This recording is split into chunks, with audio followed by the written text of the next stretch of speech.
Hey guys, gawa tayo ng ating palaman muna sa meron ako ditong kamuti, aray kainit.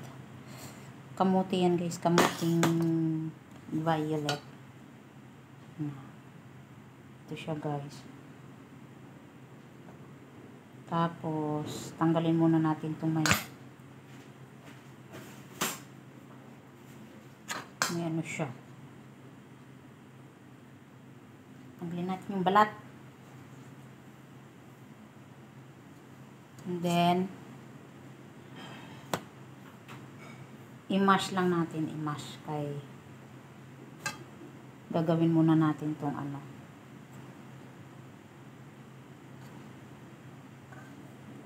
Oh, mainit siya. Kakahaon lang kasi. Ni-steam ko to guys ng 30 minutes. Ayan.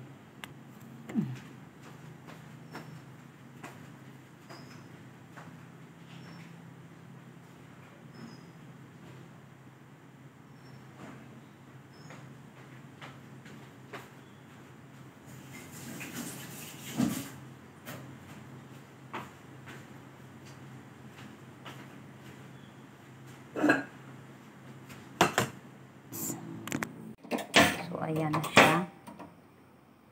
Buksan lang natin. Halu-haluin. Ang ganda ng kulay ng ating kamuti. Ay, ito ay natural color niya, guys. Yes. Actually, kung meron naman kayong ano, ube or any color of sweet potato or else squash, yung kalabasa. Depende sa inyo kung anong gusto nyong palaman sa inyong piyaya. Pero ako, bit ko kasi itong kulay ube, guys. Pero, kamuti ito, kamuti. Hindi siya ube. Yung kulay, kulay purple siya na hinaan natin yung apoy kasi nag-simmer na ang ating kamuti. Ayan. Medyo ititikin lang natin to siya ng kaunti. Kaya, tsaka ma-dissolve yung sugar. Ayan.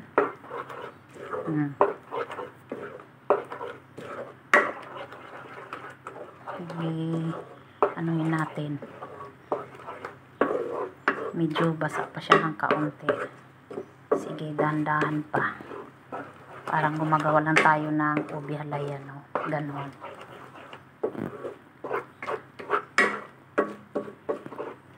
Masarap itong kamote ito. Diba guys? Hindi na natin kailangan ang food coloring.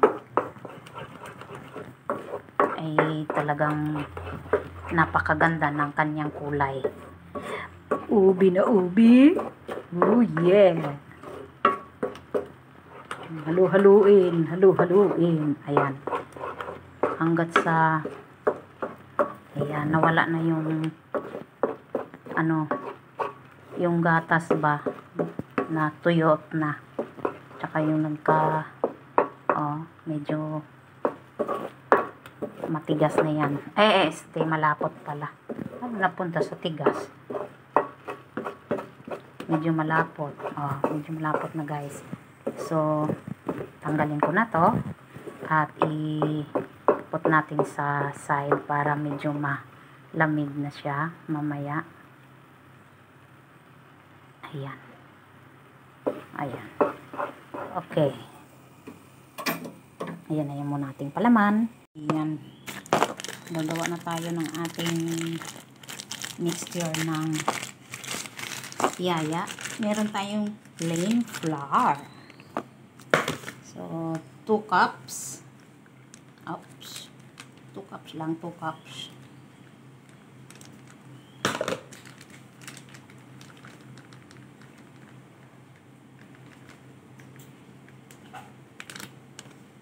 Two cups, 1 cup pa lang yun.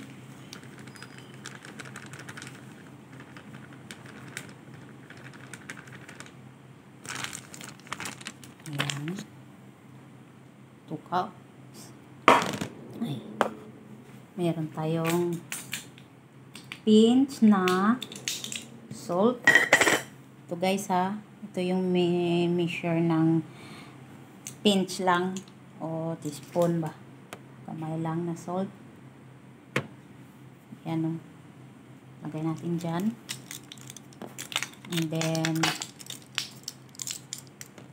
ito ang tablespoon, 2 tablespoon na cooking oil.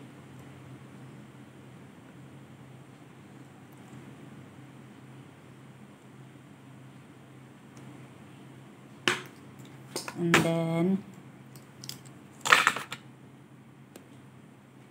1/2 cup of water. And then syempre, halo-haloin natin guys. Naghugas na ako ha. Naghugas ako kahapon. Charot. Ayan guys. Oh. Halo-haloin natin para medyo magsama-sama sila lahat. Ayan. Ayan, ganyan. Ayan. Ganyan ang paggawa ng dough.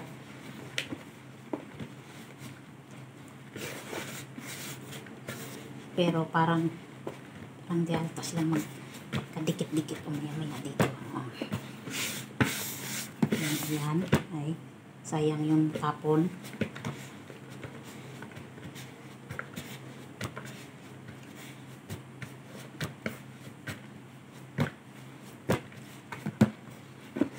Ayan na siya.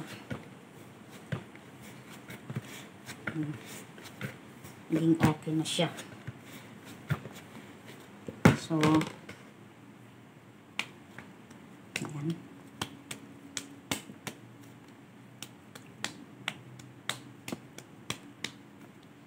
Patubuin muna natin ng 30 minutes siya. Lagay natin yan dyan. Takpan natin ha. Takpan. Patulogin. Patulogin muna.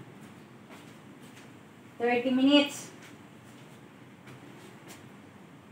Habang tayo ay nagpapatubo ng ating dough, gawa naman tayo ng ating palaman. So, ang ating palaman, bilog-bilogin lang natin guys.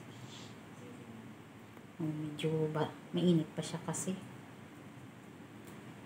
Medyo mainit pa siya. Ayan siya guys.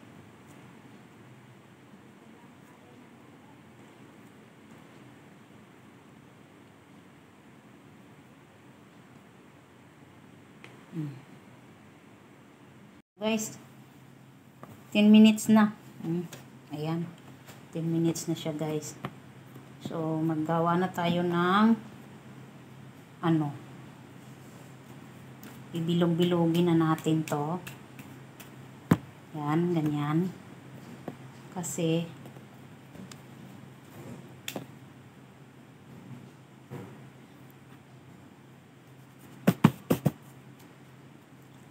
kailangan muna natin anuhin yung ating dough.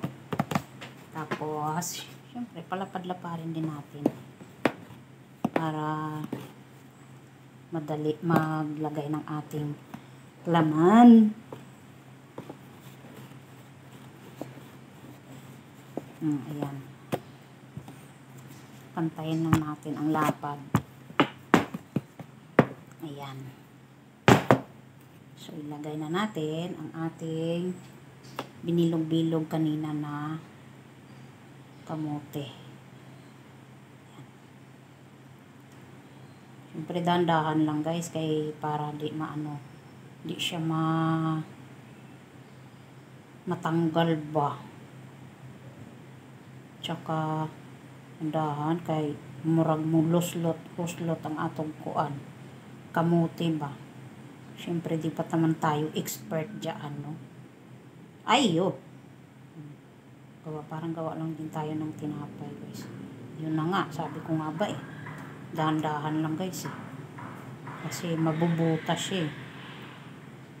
Diba? Ganon. Hindi pa masyado nainat yung ating dough.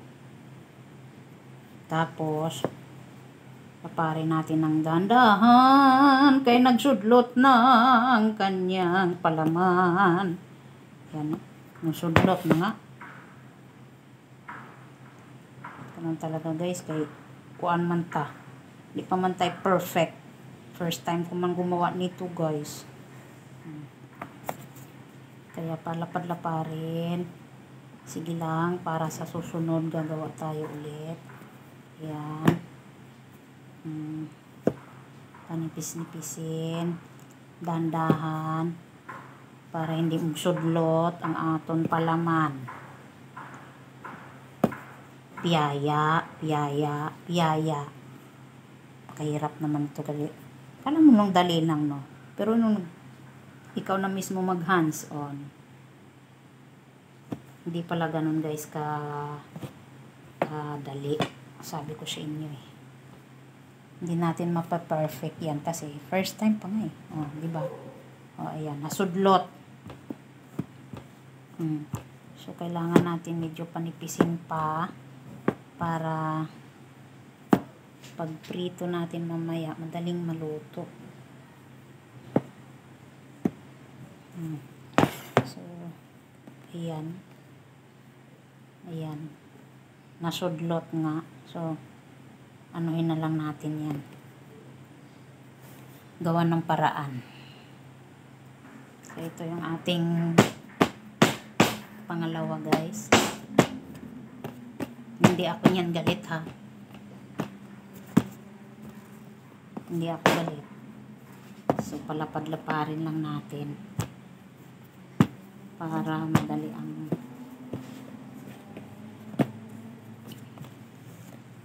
paglagay natin ng ating palaman. Kanina medyo di pa siguro masyadong maano yan eh, malapad.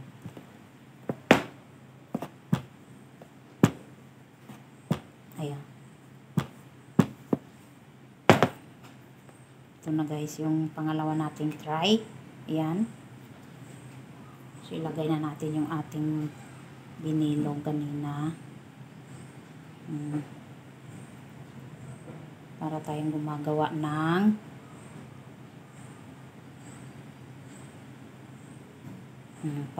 gumagawa ng ito pala guys. Ganito pala dapat. Oh, di ba? Naka-listen to learn tayo guys. Sa first time natin pag Tapos, ayan, ganyan siya. Isahin natin ng kaunti. Hinahinay lang. Para hindi mapilipit ulit. Nan. Kasi nga, may laman na siya eh. Dapat hindi naka-press mabuti yung ating rolling pin. Then, balik ta rin po nato. Na. Para sa kabila naman ang medyo. Ayan, ganyan siya guys. Ayan. Nakagawa na ako ng perfect na hindi siya nagsudlot-sudlot. Hindi siya na Ayan, tama na yan guys. Kay yung piyaya natin baka yeah boy. Ayan. Perfect ng second time. Wow. So, tapusin ko lang to. Diyan lang muna kayo. Guys, meron tayong 12 pieces. So, i-dip natin dito sa ating sesame. Ayan. Ayan, ganyan, ganyan. I-dip natin muna. Yung iba, maliliit siya.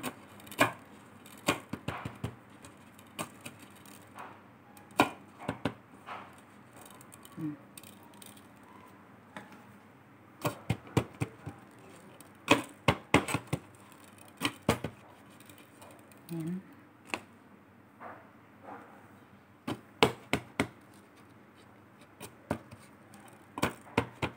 Pwede hindi masyado madami.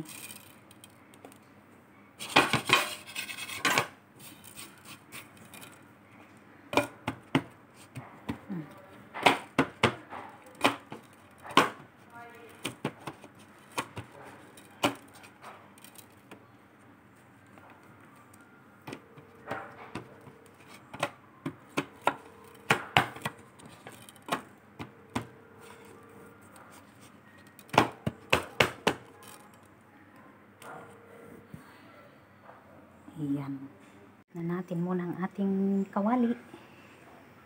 Ayan guys. Ayan na siya. Ayan ang ating piyaya. Walang mantika yan ha. Painitin natin. Ayan. Lagay natin sa medium para hindi masunog kaagad ang ating sesame seeds.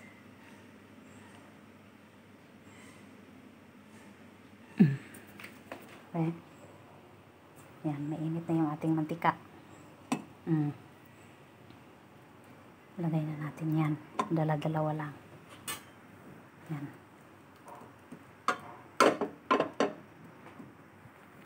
Yan.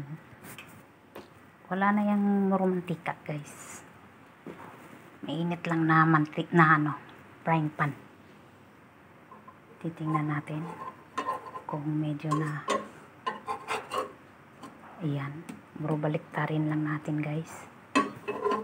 Para, ayan.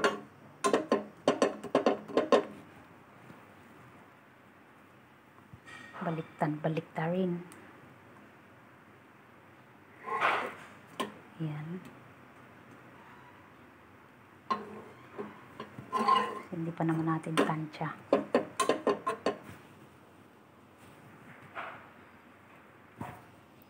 Ayan.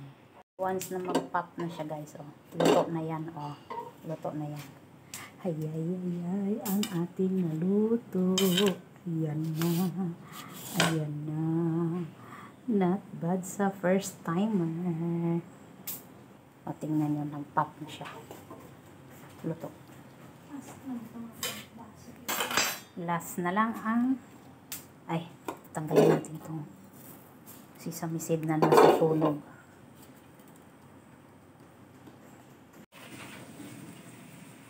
Yummy na. Tikman natin. Tikman natin ba? Ngamit. Kain na ba? Ito. Yummy guys. Sa mata mo lang hindi siya matamis.